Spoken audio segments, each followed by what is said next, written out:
शिंदे माफी मागायची, साधू समुदायाला माफी मागायची. ढोंग करून जी प्रसिद्धी मिळू शकते, ढोंग करून माणसं मोठी होत नसतात.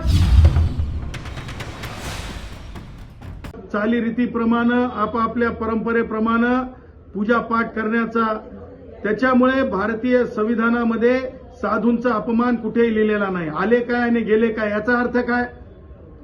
शिंदे माफी मागायची, साधू समुदायाला माफी मागायची. कुंभमेळा हे सुद्धा एका हिंदू तत्वज्ञानामध्ये, हिंदू परिभाषेमध्ये एक महत्वाचं जे आहे मानल्या गेलेलं आणि श्रद्धेचा भाग आहे.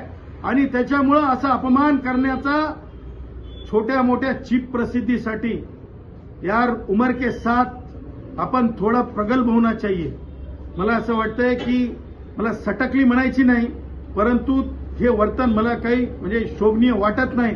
मला सांगायचं, शिंदे जर साधू समुदाय यांचा अपमान, कुंभाचा अपमान करायचा, तर काय मग आता कुंभमेळा सोडून शिंदे यार मुझे पता नहीं तुम जाते होंगे हज को, लेकिन भारत का जो प्रभु श्री राम को, जो गीता को मानने वाला है, भारत के संविधान को मानने वाला है, उसका हक बनता है कि वो कुंभ जाए, साधू समुदाय के सामने नतमस्तक हो. हे हक्क आहे. आणि त्याच्यामुळे शिंदे जबान पे लगाम. सन्माननीय गिरीश महाजन साहेब यांचं कर्तृत्व, शिंदे एका वृक्षाला किती वृक्ष लावायचं हे तर त्यांनी नक्की केलेलं आहे. परंतु जर शिंदे सन्माननीय गिरीश महाजन साहेबांना समजून घ्यायचं असेल, त्यांची थेरी समजून घ्यायचं असेल, तर काँग्रेस यांच्या काळामध्ये खाजगी वैद्यकीय महाविद्यालय होती, परंतु गिरीश महाजन हे एकमेव असे मंत्री आहेत, आरोग्य मंत्री असताना प्रत्येक जिल्ह्यात वैद्यकीय महाविद्यालय दिले. एवढे विज्ञान दिष्टीत आहेत गिरीश महाजन साहेब. आणि वृक्ष तोड नाही तर वृक्षाचं जे आहे प्लांटेशन आहे, त्याच्यामुळे वृक्षाची कत्तल सारखे शब्द मानले जाणार नाहीत. आणि ढोंग करून चीप प्रसिद्धी मिळू शकते, ढोंग करून माणसं मोठी होत नसतात, ढोंग करून पिक्चर म्हणजे थिएटर्स मिळत नसतात, आणि ढोंगाच्या जोरावर कोणतीही स्क्रिप्ट साईन होत नसते आणि पिक्चर मिळत नसते. हे लक्षात ठेवायचं आणि डोक्याच्या खिडक्या उघडून लक्षात ठेवायचं.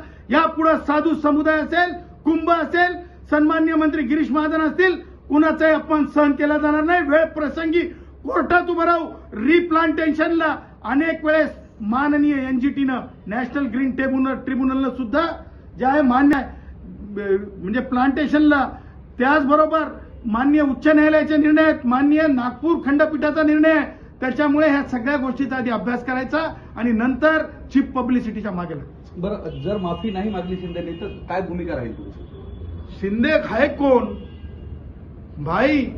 संविधान से देश चलता है, शिंदे उंदे से कोई देश उस नहीं चलता है. ऐसे कलाकार कभी दिखे कभी नहीं दिखे, ऐसी कहानी है. त्याच्यामुळे शिंदेवर देश चलत नाही आहे. लक्षात ठेवा, देश जो चालतो तो संविधानावर चालतो, कायद्यावर चालतो. पुनर्रोपण ही प्रक्रिया आहे, कायदेशीर प्रक्रिया आहे, ही संविधानिक प्रक्रिया आहे, ही विज्ञानधिष्ठित प्रक्रिया आहे. त्याच्यामुळे मला असं वाटतंय की त्यांच्या बोलण्याला काही अर्थ नाही. आणि जे कोणी कायदेशीर अडसर येईल त्याची कायदेशीर प्रकारे कशा मुसक्या आवळायच्या ते आम्हाला माहिती आहे. तर हे होते ज्येष्ठ विधितज्ञ ऍडव्होकेट गुणरत्न सदावर्ते, ज्यांनी नांदेडची जी ऑनर किलिंगची घटना आहे आणि सयाजी शिंदे जे अभिनेते आहेत त्यांनी जे वक्तव्य केलंय याच्यावर भाष्य केलंय. कॅमेरामन सुधाकर सह मी धनंजय सोळंके, टाइम्स नाऊ मराठी, नांदेड.